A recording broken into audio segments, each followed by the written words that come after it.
नमस्कार किसान भाइयों, स्वागत है कृषि मंत्र में। आज हम बात करने वाले हैं जो फसलों के लिए उपयोगी सेकेंडरी पोषक तत्व है या जो द्वितीय पोषक तत्व है उनके बारे में। जैसा कि हमने हमारे पिछले वीडियो में हमने बात की थी, जिसमें हमने प्राइमरी जो पोषक तत्व है, जो नाइट्रोजन, फास्फोरस और पोटास होते हैं, उसके बारे में बात की थी। आज हम सेकेंडरी पोषक तत्व के बारे में बात करते हैं।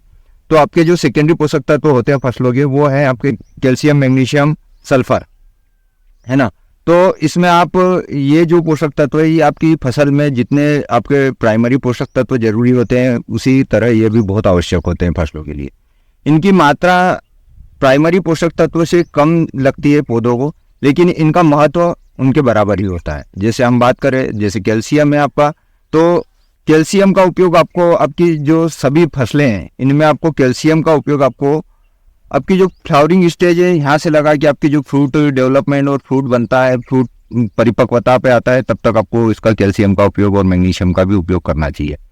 मैग्नीशियम की आवश्यकता जो पौधे के अंदर क्लोरोफिल है, जो आपके पौधे हैं उसके अंदर क्लोरोफिल या जो आपका कह सकते हैं कि हरापन पत्तियों में बना रहे, इसके लिए मैग्नीशियम बहुत ही अनिवार्य होता है। यदि आप मैग्नीशियम की कमी होगी आपकी फसल में, तो आपकी फसल के पत्ते जो है वो उसकी पत्ते पीले होने लगेंगे, नसें हरी रहेगी और पत्ता पीला हो जाएगा। तो इस तरीके से आप मैग्नीशियम की कमी भी देख सकते हैं। आपको मैग्नीशियम देना इसलिए अनिवार्य है क्योंकि ये जो आपके पौधे की मुख्य क्रिया है, फोटोसिंथेसिस या प्रकाश संश्लेषण, उसको बढ़ावा देता है, उसको बढ़ाता है, जिससे पौधा अपना भोजन ज़्यादा से ज़्यादा बनाता है। और आपके पौधे का भोजन यदि ज़्यादा बनेगा तो आपका जो है उत्पादन भी बढ़ेगा। साथ ही साथ हम कैल्शियम के बारे में बात करें तो कैल्शियम जिस तरीके से हमारे शरीर के लिए कार्य करता है, जैसे जो हमारा शरीर है उसका स्ट्रक्चर, हड्डियां जो है बनी हुई है, वो कैल्शियम की बनी हुई है। इसी तरीके से जो आपका पौधा है, इसको मजबूती देने का काम जो करता है वो है कैल्शियम। कैल्शियम आप जब भी देते हैं, ये आपकी फसल में ये बोरान के साथ जब भी जाता है तो ये आपके फूलों को बढ़ाता है और फलों की संख्या को बढ़ाता है। साथ ही साथ ये फल के आकार को बढ़ाएगा और आपके पौधे को मजबूती देगा। जैसे आपको कैल्शियम की कुछ मात्रा शुरुआती अवस्था में, पौधे की शुरुआती अवस्था, जैसे वानस्पतिक वृद्धि जो होती है या ट्रांसप्लांटिंग के कुछ ही दिनों बाद भी उपयोग करना चाहिए। इससे क्या होगा, आपकी जो फसल है उसका तना मजबूत बनेगा और आपके तने की मोटाई अच्छी होगी। लेकिन कैल्शियम जो शुरुआती अवस्था में उपयोग करना चाहिए, तो मैं आपको यही सजेशन देना चाहूँगा कि शुरुआती अवस्था में आप नाइट्रेट कैल्शियम ना लेकर आप ऑक्साइड वाले कैल्शियम का उपयोग करें। यह आपके लिए बहुत ही ज़्यादा महत्वपूर्ण होगा।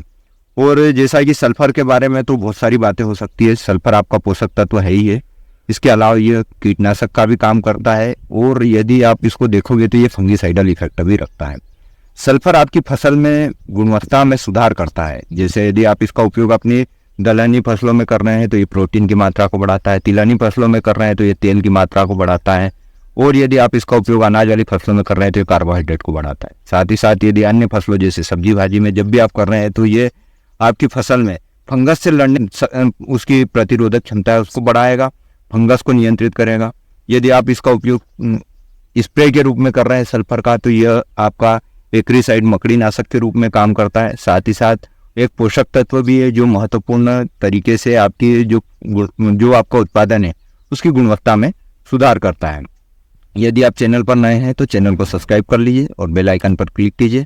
और यदि आपको खेती में किसी प्रकार से कोई समस्या आ रही है, आप हमारे साथ साझा करना चाहते हैं, तो आप डिस्क्रिप्शन में जाएं, वहाँ पर व्हाट्सएप ग्रुप की लिंक है, आप व्हाट्सएप ग्रुप से जुड़ जाइए और आपकी जो भी समस्या हमें भेज दीजिए, हम उसका उचित समाधान आपको देने की कोशिश करेंगे। धन्यवाद।